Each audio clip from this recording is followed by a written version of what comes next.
我们是重大历史悬疑案件调查办公室所开设的 Podcast 系列节目，叫做喜剧谋杀。那我们希望呢，能够把我们网站上疑案办网站上面所整理出来的悬疑案件，或是一些已经解决或未解决的各种这种社会案件呢，让它可以再活用。那因为我自己在这1-2年开始投身讲单口喜剧的这个市场，所以我决定要把这个东西跟悬案结合在一起讲，因为我发现有些悬案放久了，放一放，感觉会出现一些笑点，似乎是可以成为段子的。有人会觉得这样子很地狱或是什么样，但是其实我们现在有时候你看人家在聊一些什么历史普及的东西，不也是把那个讲得很地狱吗？回到那个当下时空背景的转换，其实我觉得是一个很好的把这些东西能够再利用、再活化，并且怎么样？我们重点是要让人家能够记住说，原来台湾或是原来世界上曾经发生过这么荒谬的事情，这才是我们真正的利益，所以不要延上我们，谢谢。那我们今天呢，请到的这个喜剧演员呢，你平常走在路上，如果看到他的话，你可能会不自觉的掏出零钱，想要跟他买饼干或是口香糖之类的吧。我们今天请到的喜剧演员是我世新的学弟 Michael。大家好，我是 Michael。我第一次听到唐默用那么有磁性，就是那么温柔的声音，就是录 podcast， 就是平常听他在台上的哎呦我是唐默啦，平常这样子就搞得我现在也很想用这种非常低沉安静的声音，然后来录这一集的 podcast。因为我觉得就是 podcast 的听众受众有一部分他们需要就是这种陪伴。这是没有错的，真的。像我听你跟九涵的 podcast， 就是我有听前几集的喜剧谋杀，我就听哇，这边好刺激哦，然后哎呦睡着了。对，我们要的就是这个结果。九安上个礼拜康普里有讲到一个事情他说就是是谁讲的是任杰讲的吗？好像是，就是康普上礼拜的那一集，他讲说，任杰说九安的那个声音呢，听起来像在你耳边讲话。然后你会睡，你会有点像蚊子，就是晚上睡着那边飞，你知道吗？你会想要折起来说不要再讲了耳朵高潮的那种概念，这样对。我其实也有想要试着在舞台上能够用这种方式讲，但是很怕人家说你是不是在学俊，算了。想太多，没有，这个想太多了，这不行哦，唐默，这个想太多那就是算了吧，就是在舞台上就放开自我这样。好，那 Michael 就是你现在有什么样的规划吗？因为你其实算是制作了几档喜剧，然后同时自己也是一个团体的。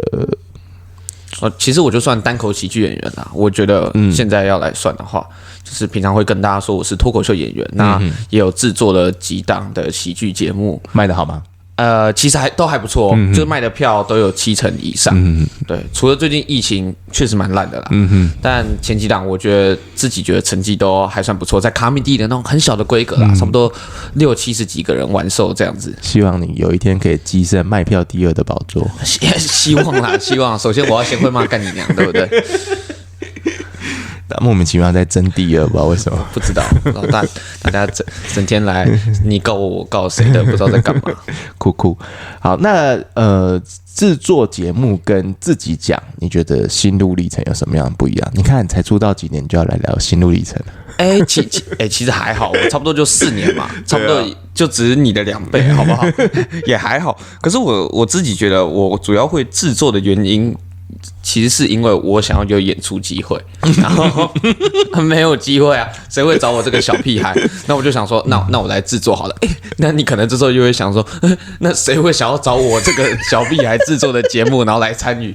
没有，所以一开始我就先找身边的朋友，因为我自己想要演出机会嘛。那我就先找那时候我的第一档节目是找宜城11还有大雕博士做一个那些该死的那个节目叫那些该死的，但其实内容就是我们想要尝试各种题材的东西，像是宜城那是第一次他表演音乐喜剧，从此之后他发现音乐喜剧 OK， 然后他开始做。音乐喜剧真的很赞，我这边推荐就是大家你们真有机会可以去听，就是宜城啊、德楚啊，还有谁？好几位东旭德嘛，东旭德对，宜城、德楚、东旭德，然后还有现在主要在做泥鳅也会做一些翻唱的歌，然后我最近也在尝试，其实很多人看得出来都在尝试。4月14号在23喜剧有一档音乐喜剧的 Open Mic 是李安制作的，我有参演，欢迎可以来看看。可是这时候节目会上工商业配就是来的猝不及防啊！我不知道，我想说会上，会上。会，我们应该会先上。对，我们这个节目应该会先上。OK， 假如没有先上的话，你可以剪掉，不然有点尴尬。不会，不剪，就是要让你尴尬。那观众说：“那是上礼拜啊，我这礼拜听是要我干嘛？”音乐喜剧，我觉得我自己第一次听，其实也是听到以晨在做，然后就是他还加那个影片下去，非常用心。对，超级市场的那一段。对。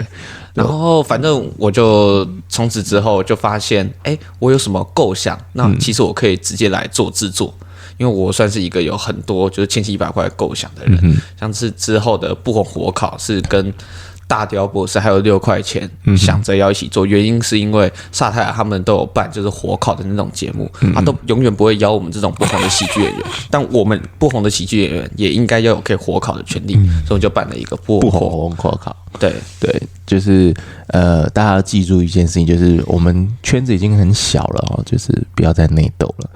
就是弱相残是不会有好的结果的。唐默出来那个近思语，你知道，我们可以贴在那个卡米蒂的墙上，对，不要内斗。就是我们需要一个善的循环，这样哈。然后弱的演员找弱演员一起来做出一些就是1+1大于2的这个演出是不错的。那你今天来，我今天找你来，其实我请你回去选题目啦。那你选了几个题目之后，其实你知不知道你挑了一个非常棘手的题目？感觉得出来，因为我印象中的也就那几个，你知道吗？就是一般你如果在路上，你问我说，你有什么印象中的悬案，或者印象中的命案？从小到大，我印象最深刻、最可以拿来说嘴的，应该就这一个了吧？在身为台湾人，那你知道为什么会说很棘手吗？因为我自己觉得棘手的原因是它太变态了吧？就是那我其实我不太知道，那你讲吧。你不知道为什么棘手吗？就是因为它的道德层面嘛。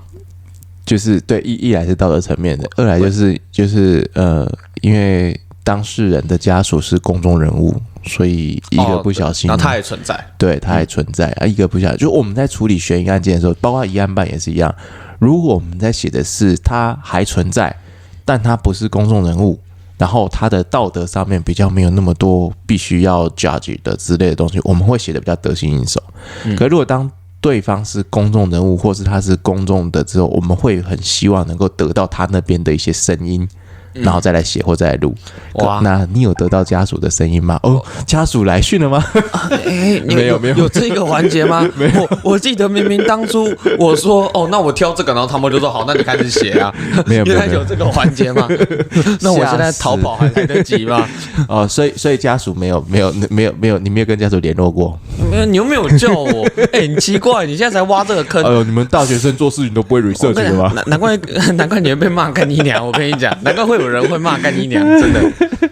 好了，没有关系，就是这是我讲棘手部分。那我们接下来发生什么事，我也不知道，因为就是他给我的这个准备的稿子或者什么大家讲的东西，我们会有很多即兴的东西，就是观众们，你们准备抓好喽。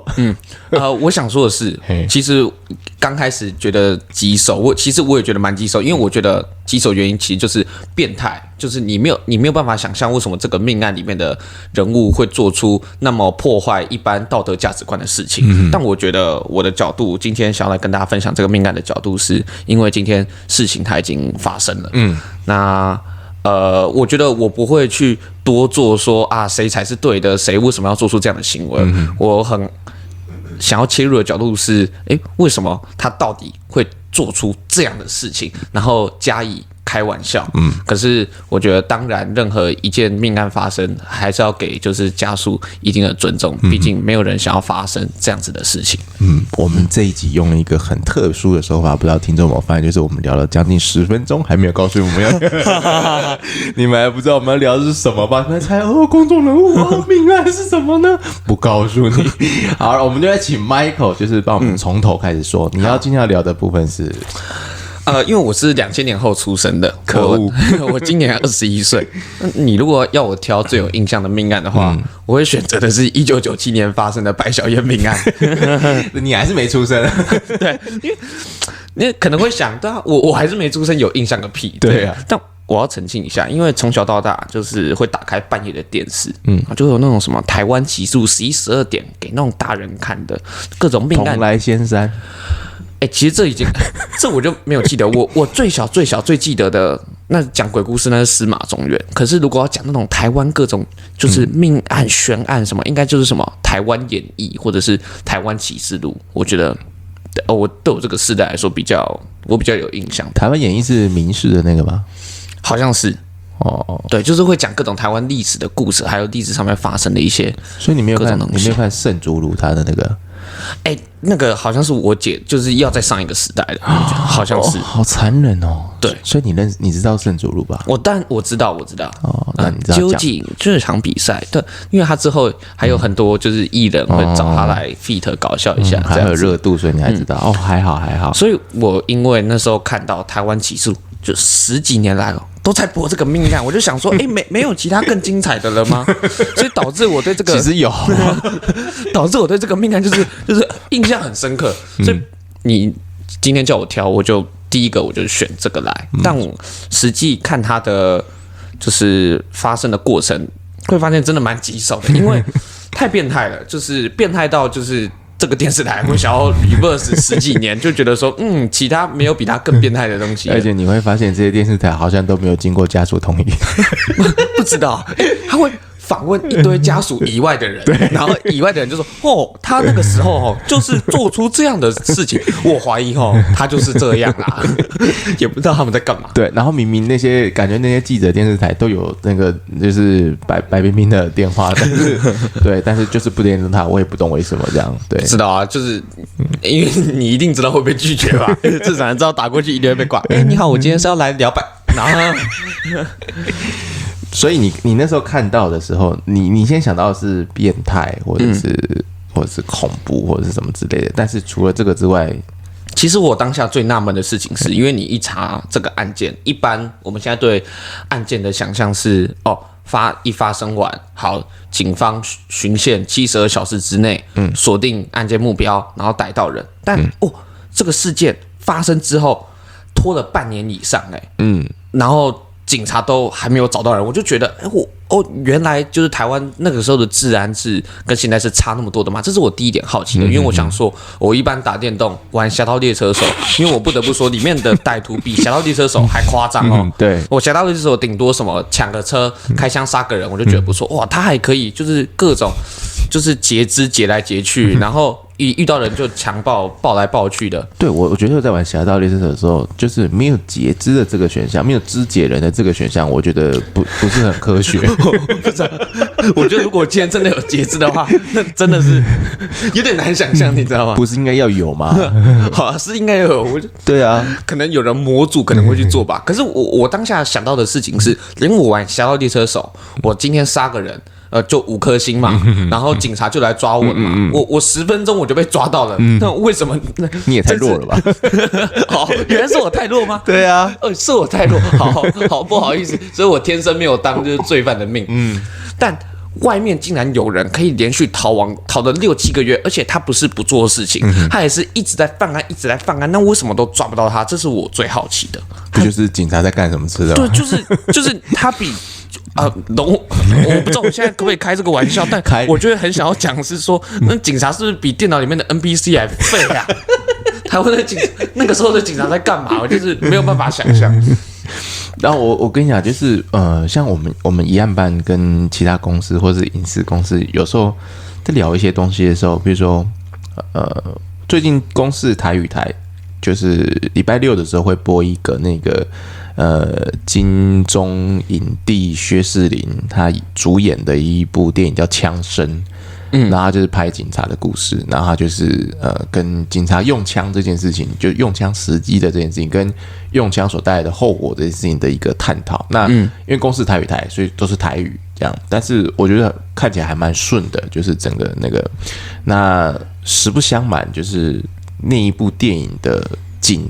警局，就是分局，它里面虚构了一个分局叫做中城分局啦，就其实就是城中分局倒装啦。那个中城分局呢，就是用你现在所看到的这个疑案办空间下去改装所拍的。哦，真的哦，这边就是拍摄现场。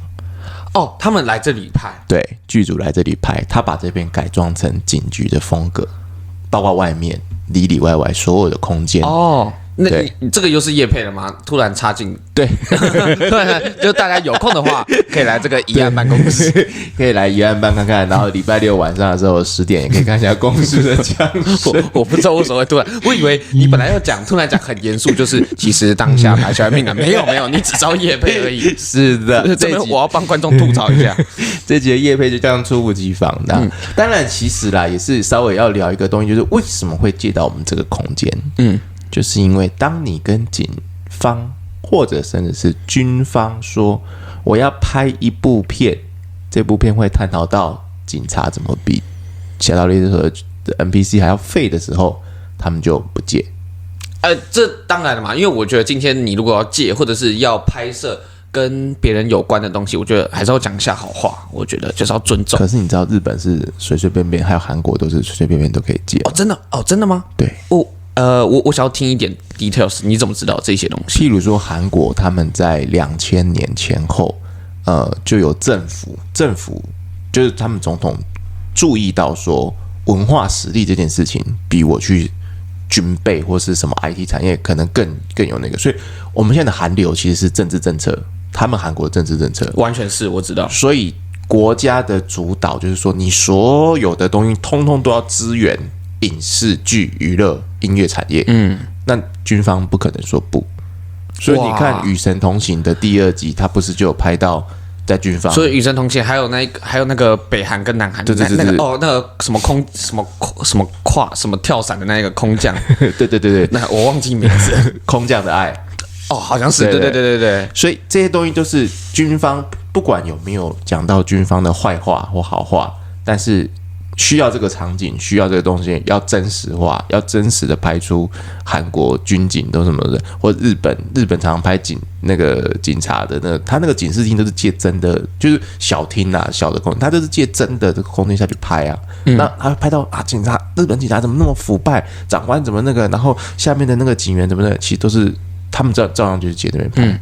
其实台湾是都可以借，只不过就是超级麻烦。因为我自己是广电系出身的，然后我们每一个东西要跑那个流程，主要是每一方都会刁难，没有人在乎你要为我们做什么，没有人在乎你做的事情是什么，我们只在乎的东西是你借这个东西让我觉得很麻烦。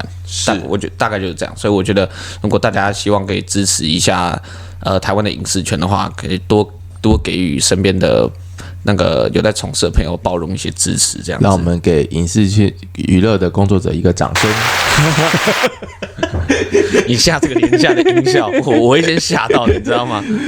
好，那我们继续回到回到案件的本身。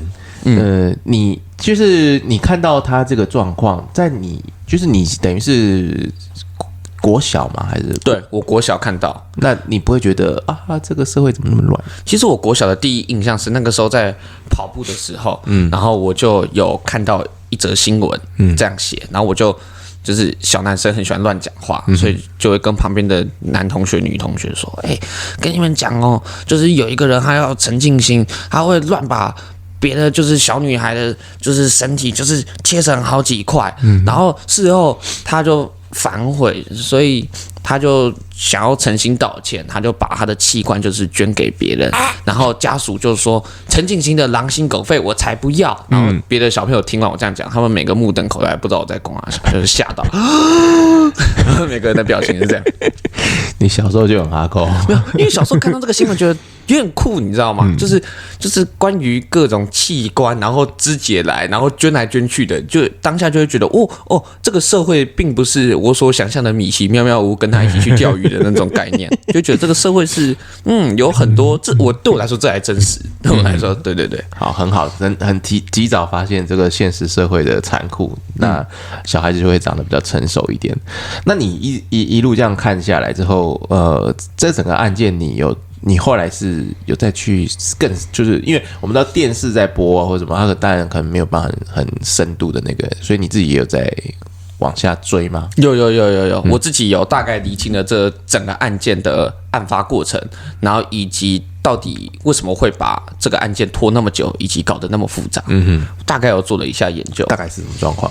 像他这个命案发生的时候，其实他那个嫌犯有3个人，主要3个人是陈进兴、高天明还有林春生这3个人。讲到这3个人，我就想到我国小的时候吧，就有那个班上可能有。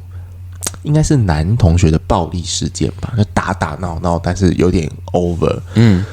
然后老师就语重心长的写了一封信给所有全班的家长，然后讲啊，我们的教育啊是怎样，然后你们应该要给小孩一个正面光明的东西啊，然后他就用注音，然后他最后用注音，最后那3个字用注音说，就是我们不希望我们小孩会是下一个林春生这样。哇靠，这太哈扣了。对，他就讲那假如现在的老师是不是也会写说那种？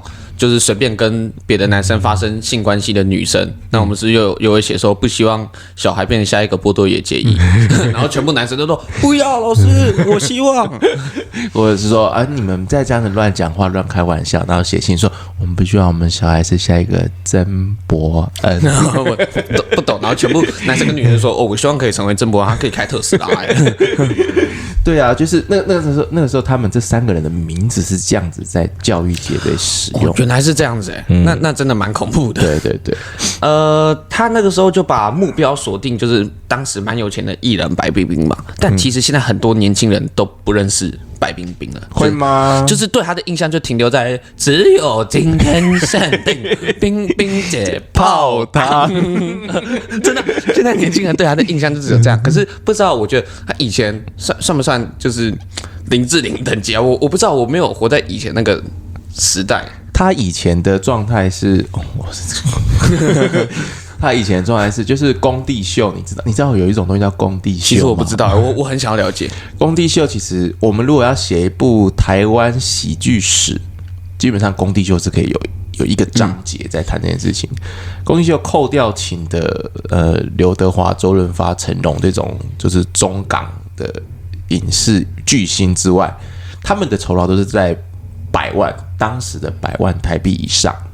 扣掉这些之外呢，往下算，台湾就是领最多的大概就是诸葛亮跟白冰冰。所以他是跟诸葛亮齐名的。对，但是他就会，但是他们跟那个100万就有一段距离啦，就是一天的那个酬劳。但是就是有一个叫做什么南朱北张中行风，南朱是诸葛亮，然后北张是张飞，然后中行风有个行风大哥。我在台中这个有听过，但就不太清楚。他在中彰头一带很出名，他们3个巨星天王就对了。那白冰冰就是所谓的3王以后就是白冰冰。为什么一定要用那么 A 片封面的那个名称，然后来以前就会这样子啊？3王以后，现在是什么？1个白人5个黑人，对啊。所以就是那个最夯的那个状态，就是他们可能早上接工地秀。然后晚上就是歌厅秀啊！大港开唱不是有一个那个蓝宝石厅吗？有，对。那你知道为什么叫蓝宝石吗？因为那个时候的歌厅我觉得就蓝宝石，你竟然知道？就是有听说过，就老一辈的有讲过蓝宝石，就是蓝宝石厅。对，那个我觉得这个是一个很好的传承啊，就是很怀念那个时代，因为那个时代你就会看到于天打诸葛亮巴掌。然后李亚平上来打于天巴掌，就是我记得在那个时代，就是开的各种玩笑，其实是比现在 over 很多的。对，就是因为现在一定会说不尊重女性，或者是不尊重谁，然后肢体暴力或什么。但那个年代谁管他，好笑就好了。就是那个时候，诸葛亮很喜欢开一个玩笑，就是你得当来阿妈照，然后阿给他就说都没照啊。其实我可以翻译一下，不好意思，我有点听不懂台语。诸葛亮就跟阿给他说地震来你也不走。跟他说我就不能走哦，因为他都他老婆背嘛，但是坐板那没办法走啊。就以前他们一讲这个，底下就轰动。现在怎么样？现在就直接说什么歧视了或什么的。对，所以我觉得这是有一方面会说这是进步啊，在人权意识上啊，在这个东西上面。但是如果站在喜剧的表演上或者艺术的形态上，就有些东西其实是它实质上的是被限缩了啦。对，那这个大概就是白冰冰当时的地位。谢谢唐默帮我科普一下。然后那个时候本来要锁定白冰冰，可是因为发现就是冰冰姐那个时候上下班时间太不固定，因为是艺人，所以他们就把目标转而锁定她的女儿，就是白小燕。当初也是因为就是白小燕她就是跟同学出门，那个时候她才国中而已，就是穿的比较华丽一点，因为毕竟妈妈比较有钱，才会让歹徒循线找到白冰冰的住所。这也让我想起，就是好像真的在小的时候，爸妈会一直要我们说，在外面不要穿太好，要穿低调一点，所以我都穿我姐给我的二手衣。低调算低调，只不过你现在这是吗？你知道会被当成 gay， 你知道吗？不，你不是。我小时候都穿那种蕾丝袜，你知道，就姐姐留给我的。不，你走在路上不会被人家那个 gay 大不会想起，你走在路上就是个变态。我知道，我知道，没关系，不用你生气，我也不希望我被 gay 大侦测到。然后那我就接着讲下去了。OK， 在1997年的4月14号，就是4月14号。4月14号是什么日子？你刚刚不是说4月14号有一场音乐喜剧吗？你一定要跟这个案件去做连结吗？不要啦！为什么这么刚好呢？所以你是说我4月14号表演表到一半，会被人拿去肢解，是不是？对啊，为什么会这么刚好呢？可怕哦！我不知道，超自然。我先继续讲下去。在4月14号的时候，就是白小燕她在上学的途中，突然被陈定兴、高天明、林春生3个人就是押上车，然后在他们无辜的住屋处，他被黄色的胶带捆绕头部，然后只剩鼻孔，然后再用白色的绳索捆绑，再用立可拍的相机拍起来，拍了3张。就是我在想象这个画面，我就想到，就如果现在你 po 上 IG， 会有一堆展，就大家只会以为这是什么？就是艺术大学的毕业制作展览嘛，行动艺术。对啊，这是什么？就是非常前卫的行动艺术，因为看起来其实蛮有质感的，就很像要展现一种当代被这个社会捆绑自由的那种感觉，而且用立可拍，这个看起来那个质感就不一样。你是广电系统念坏了？就是那个质感会不一样。我看了那个立可拍，我会留一张，如果不知道它背后的真相的话。然后结果当晚白冰冰他就接到歹徒的电话，然后要他到桃园的一个高尔夫球场旁边的墓园，就是去反正要去到那个地方付赎金这样子。结果白冰冰他在赎金是多少啊？他那时候开价多少？那个时候他在那个年代约会的没有，他在约定会面，我不小心讲成约会。他在约定会面的那个地点发现那个女儿的物品之外，还发现就是歹徒要求付500万美元的旧钞票，换算成新台币是1亿3000万。所以他们约在那边，但是没有先讲好多少钱，是到了那边之后，对，到了那边才知道，就是跟他约定会面，然后就发现女儿的3张裸照，本来包紧紧的，突然变裸照了，我不知道。然后还有一截他的小指头，好像这个就是当初肢解的，就是大家对他恐怖的影响的来源。但我说真的，我看到案件发生到这边，我想一想完全不合理。第一个就是你一开始绑那么紧，那为什么后来要脱掉的？那你为什么不一开始就脱？对，第一个我是觉得这个，然后第二个是小指头是怎么回事？就是你搞得好像白小燕才是做错事一样，因为我们会知道日本的黑帮做错事要截小指头嘛。因为对我来说，这些笨劫匪就是没有原则。你今天要拿到赎金，先拿出你的诚意嘛。对我来说，你3个人先剁一剁，好不好？我们每个人都先剁小指头。对我来说，搞不好白冰冰还会觉得。哇，这蛮有诚意的，你知道吗？就我不付给你，我都觉得不行。就是我自己觉得，你这样才会拿到赎金，就赶快交易结束。1亿3000万，一个亿制才多少？对啊，一个小时我才多少？反正平常用不到。对啊，用不太到。对，这个东西真的是，如果1亿3000万，你今天叫我剁，好，我还是不会剁，好不好？因为我不需要那么多。会吗？1亿3000万你不剁吗？剁一根小指头1亿3000万。我们不要讨论人的生命这件事情，我们就讨论一根小指头1亿3千万，你剁不剁？当下一想到会觉得要剁嘛，可是当我事后一想起来，就是朋友会问我说：“你怎么了？你小指头怎么这样？是之前有参加过什么黑帮组？”我就说：“没有，因为我跟别人打赌说1亿3千万，那我就剁，然后我就剁了。但后来因为买股票，然后全部输光光了，所以我还蛮后悔的。我就没差了，我没有必要为了钱然后去伤害自己的身体，我不会做这种事情啊。如果是我的话，我会剁。真的还假的？对啊，为什么1亿3千万所以以后就是大家问你说，就是唐默，你的手指头怎么就是少一截？你有看到那边那栋大楼吧？有看到啊。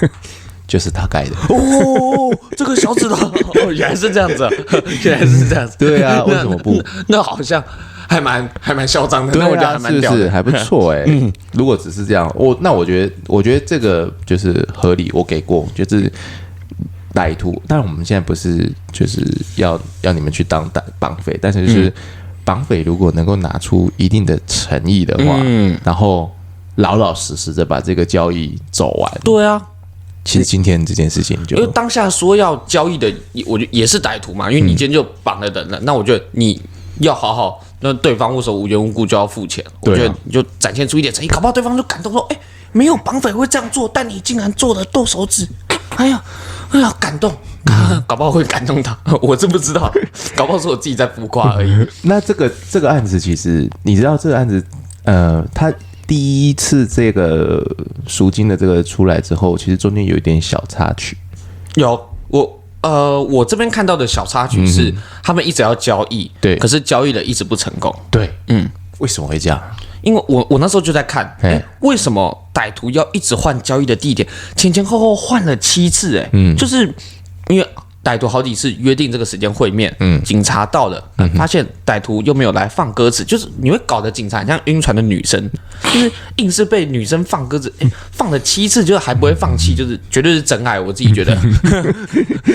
这个扯远了，可是我就在看，真的是约会，因为我在查为什么要一直放鸽子，后来才发现，原来是因为每一次，因为一收到交易，就是狗仔队，就是都一定会先到现场，就是警察跟家属都还没有在现场，SNG 车就已经会架好了，就搞得很像记者是在拍什么外景节目一样。而记者现在的位置是在白小燕绑票案第3次的交易地点哦，那我们拭目以待，他们这次到底会不会交易成功呢？我们继续看下去。我就觉得很雷，你知道，就只是因为白冰冰他是公众人物，然后狗仔队就觉得说，民众会想要看这个过程，所以就把这个东西记录下来。但我觉得他们没有设想到的事情是，他们这样子的报道会就是延误就是警方的办案，然后以及也会让家属还有歹徒就是会困扰。我自己觉得，然后歹徒就因为就是每一次现身的时候在那边的都不是警察，全部都是记者，那我要怎么交易？所以那个。就因为这样子，就是狗仔队去扰乱，所以才会导致有那么多次放鸟的事情。结果在案件发生了差不多1个礼拜之后，在4月28日，差不多1-2个礼拜，对，白小燕她的尸体就被发现。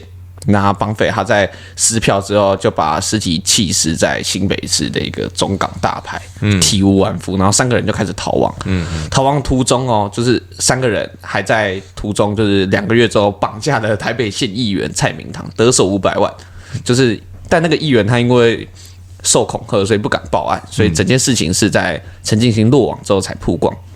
由此可知，就是不红的人，记者不在乎，才可以保命。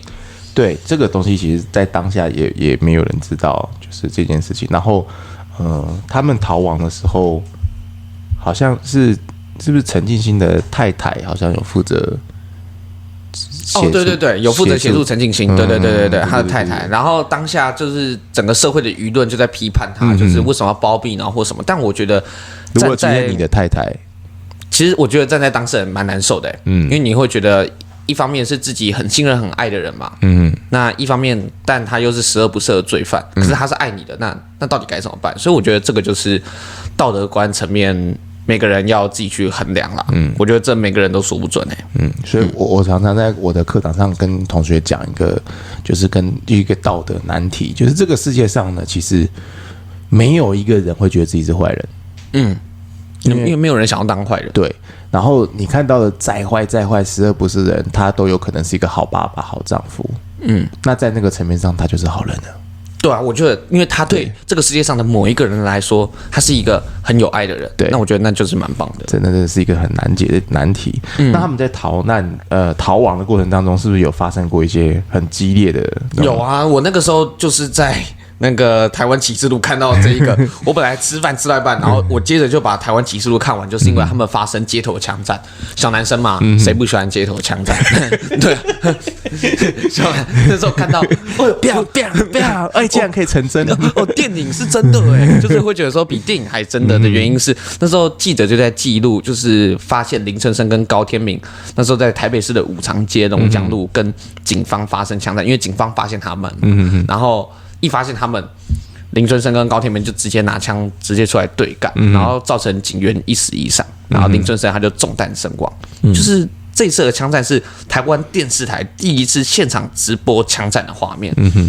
也就是说，因为一般来说，如果今天发生枪战的话，就是警方要先驱离现场的民众嘛，然后甚至也为了记者的安全都会驱离。可是那时候记者哇，第一次我不知道是媒体解封还是什么，就是硬在那边跟拍，你知道，警方明明已经做驱离，他们就是跟得很近，你知道吗？然后还很怕，差点被打到，然后事后还在。就是别的记者还在访问差点被打到的记者，就说：“哦，我刚刚差点被打到了，很恐怖。那你为什么？就是我觉得可以远远的记录就好，我觉得没有必要，因为没有办法为了收视率，然后大家就觉得说把它拍的跟电影一样，我就觉得就是没有必要看这一些啦，因为电影还可以 NG， 就去好好看那些 A 片真枪实弹的那种东西就好了，真的没有必要看真实世界的真枪实弹，不一样的枪啊，不一样的枪，不一样的弹。那所以这个也从到这边，你也可以回推到我刚刚讲那个都市传说，就是其实那个记者是不受控的。哦，对，为什么那么不受控？我只在想，对，然后跟疯子一样，对我来说。那你知道林春生之后第二个死掉的是谁吗？我知道林春生第二个死掉就是高天明啊。那你知道高天明是在哪里死掉的吗？我接下来有写，因为我接下来那我就直接破梗了。不要，我要破，因为我会问你，是因为我有准备这一段。好，那你破，因为我本来想要接抢你的段子，为什么呢？因为高天明他是在石牌路的一个民宅，然后他被围攻，然后他其实火力已经不如之前，因为还有帮忙的人嘛，林春生什么，然后他现在就是狗叫，那被围住之后，后来他就在那个楼上引弹自尽，他最后是自杀。他在民宅自杀。这件事情发生的那个当下，我他妈我们家就住在石牌路上。哦，同一条路上。所以你有听到声音？我们有听到枪声。哦，你有听到他自杀的枪声？我们家那个时候发生一个状况，就是你电视打开，电视的声音跟外面的声音是合在一起的。就在旁边，就是旁边，就是现场，不用看电视，其实探出头出去就好了。对，就是了，就是那个现场。我还记得那个，它不是石牌路的大马路，它石牌路进去的一条巷子的那个民宅，然后警方都围了之后，然后我们那一条街那条巷弄，所有的住户跟店家铁门都拉下来，然后住户通通都躲在楼上，通通没有人出入。连探头都没有，因为我们都知道会有因为那个林春生的那个时候，我们知道会有流弹或什么，所以都没有探头。然后小孩子，因为那时候才国小吧，好像国小、国中，国小，然后就反正家长就是把你通通都关在房间或者什么，就反正很紧张，然后就看电视，然后最后就听到就是。如果没有听错的话，那一枪应该就是他自尽的那个枪声，就是那一响这样，因为是从可以听的，我现在还有点印象，就是可以听得出那个声音是在一个，因为我们家那时候住2楼，所以可以听出那个声音是在一个比较高的位置发出来的，对，所以它是在一个比我们高的地方呢。哦，那就更不能探出口，就是那个子弹可能会掉下来或者什么。对，所以那个临场感到现在其实都一直在。哦，那你要破的梗其实跟我要破的不一样啊。那你继续，因为我本来这边是写说高天明11月17日，高天明嫖妓被抓，要逃命终究败给自己的小鸡鸡，因为他好像是去按摩，对，你破的什么烂？对啊，因为他就是想要嫖妓嘛，你为什么不能忍到就是再忍个10年之后再好好的嫖一下。对了，就是去那边嫖啦，对啊然后失风走漏，所以他其实都没有准备好。有人说好像是裸着上半身自杀的。哦，对，其实是这一段，然后超晒，后面还说他自杀那个民宅好像还要闹鬼。闹杀小鬼，这我就真的是很不爽了，你知道吗？就是我常常会觉得说，你这个鬼，你在人世间你已经做了那么多那么大的恶行，你死掉之后为什么不能好好阎罗王为什么不管一下，还要再闹人间？我会觉得这个我觉得很不公平，很不合逻辑，对不对？对啊，对，阎罗王不来管一下，应该抓去劳改之类的吧？对啊。然后那我再回退一下这个时间，因为我们有点跳一点时间线。其实在这中间还有发生我觉得蛮有趣的事情，是在10月23号。因为刚刚是11月17号高天明嫖妓被抓，在这之前前一个月其实是陈进兴跟高天明他们因为看了国外的电影，那时候有变脸，所以他们就想说他们可以靠整容然后来逃亡，所以他们就去罗斯福路一段的一个方宝芳的外科整形诊所那边，然后他就拿枪挟持，就是医生说你要帮我整形这样子，然后高天明他就有简单的就是做一个微整形，但医生当天就没有帮陈进兴整形，因为他跟陈进兴说你的脸太特殊，要整叫大规模整形。那拐个弯骂陈进兴丑，难怪会被干掉，我觉得难怪会被干掉。这让我想到，这应该是中国的网络笑话吧？然后你继续讲。然后就是后来那个郭德纲一直拿在他的相声专场就在讲说，哎呀，你这个脸啊，2块钱可以整好，就1块坐车到整形诊所整不了1块再坐回来，蛮好笑的。对，这个东西就是但是如果是以现在的整形科技，我觉得可能可以办得到吧。其实是可以，因为他那个时候只是医生，其实因为我刚是开玩笑，但其实详细的内容是医生跟陈进兴说，如果我要帮你整形的话，我要先准备，明天才能帮你整，缓兵之计。对，然后对，就是陈进兴听来就是缓兵之计，你要拖时间嘛，对，所以陈进兴当下就直接把他干掉。真的，就是大家如果现在一边听，然后你没有空去 Google 的话，就是陈进兴他的那个腮帮子很宽，他是有点方形国字脸的那种，对，所以他如果要整的话，其实医生其实也没说错，他等于那2边的那个骨要削，对，所以是一个大工程，然后削完他可能就是会包头包脸，他也不好躲吧。不知道啊，因为我自己觉得陈进兴今天之所以会变态的原因是，他会用很多方式，然后去合理化自己的作为，可是偏偏他的作为就是一直在伤害别人，对，但他又硬要把自己讲得很有道理，所以我觉得这就是反社会人格最变态的地方。然后接下来他最后犯的一个案子是，他最后一个犯的案子，我觉得哇，真的是在赶进度一样。在11月17日高天明被抓之后，就是因为陈进兴知道了嘛，是他一个人快要GG了，对，这整场游戏快要结束了，所以11月18号隔天，他中午想要，因为他常常一在路上。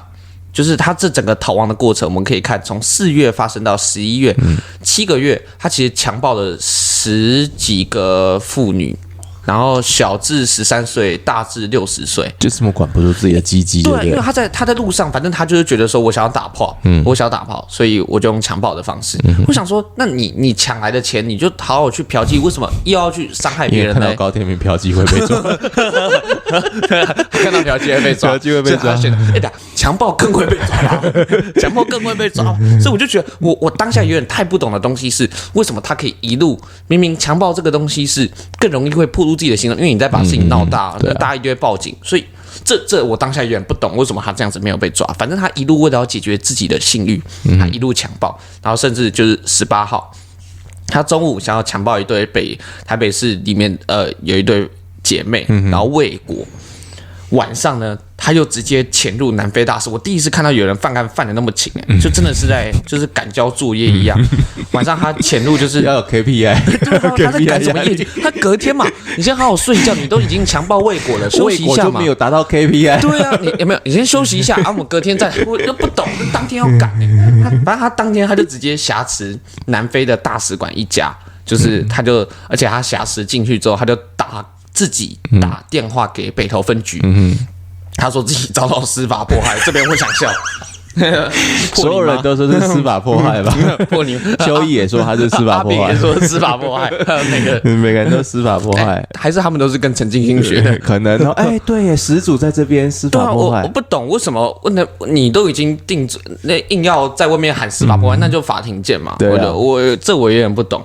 然后他就要求时任警大的队长侯友宜，还有那个民进党主委谢长廷，还有监察委员叶耀鹏，他陈进兴要求这3个人要到场谈判。我就真的觉得哇，陈进兴不愧是枪匪界萨诺斯，要搞大还找一个黄金阵容一起把场面搞大，英雄联盟的概念，他就硬要找一个黄金阵容。我不得不说，白小燕命案，我自己觉得之所以会是就是最让大家最有印象的东西，我觉得是在于陈进兴他很会把事情搞大，对，然后又把整个案件弄得很风格化，就是一般顶多好犯了一个案件，然后就一路跑，可是没有，他就是会干了一大堆东西，然后还要打电话，你知道吗？这次看我把场面搞大。又在业配，没有这个不想业配啦。他如果让我知道我在这个命案里面提到他的歌的话，他应该会不爽吧？没有，这是我们另外一个喜剧演员他唱的歌哈，叫那个《笑笑花园》。好，那个我就继续讲下去。我当下我就觉得，他除了找这个黄金阵容之外，他还找记者要来，就是现场，就是一起。就是连线这样子，因为他要让记者知道他被司法迫害嘛。那当下我觉得就是一个堪称全台最凶猛的劫匪直播上线，因为我们知道现在的直播是怎样，每个人其实可以call in说，你穿什么样的胸罩，或者是你对什么事情有什么看法，然后馆长就会说看呀击败，然后开始讲一大堆东西嘛。然后这时候记者，我觉得就是现在无脑乡民的始祖，你知道他们问的问题是什么？你什么时候要自杀啊？然后还有主播跟他说：“你可以唱2只老虎给小孩听吗？”我觉得超智障，他把它当做 KTV 一样在点歌。还有，然后他当下还有一个主播，这个主播叫李涛哦，这个真的要讲出来。我原本以为他就是很屌，就是做了第一个台湾的政论节目，但他直接打给陈进兴，要求他。而且他直接在线上公布白冰冰的电话他直接公布，然后说陈进兴，你现在打给他，你现在打。我当下不懂他在讲什么，那陈进兴也觉得，所以陈进兴直接在电话的一头大骂干你娘！我觉得他就跟现在肥仔在打电动直播跟观众互呛没有两样，就是当天的这个。所以其实我们听 Michael 这样整理，你就可以知道说，为什么白冰冰常常在听到人家在谈这件事情的时候，他的那个情绪其实不只是针对陈进兴、高天明、林春生3个人，其实是当时整个社会氛围的那种嗜血，对，让他觉得说，这个女儿的失去其实是所有人的，就是每个人都推了一把。对，我觉得每个人真的都要负责任的原因是，因为记者之所以会问这些问题，完全都不是因为要关心这个案件，而是他们在看戏，对，他们在配爆米花，我觉得很变态，我觉得记者真的很变态。对，所以这个我们是必须要用这样子的角度去来理解这个东西。然后你会发现，他当时找来的这个谈判的，像侯友宜啊、谢长廷，后来都在政治的舞台上面都发光发热，都有一番作为，你就知道他的那个眼光是很独到的。陈进兴其实是有眼光的，对，他其实是会挑的。就我们如果倒果为因来讲，可能会不会是这样子吧？就他选到的那个人都是在这样子。我也是这样觉得。然后反正最后在谢长廷的谈判之下，陈进兴他就投降缴械。那白小燕案还有其他各种大大小小的抢劫强暴案，就终于告一个段落。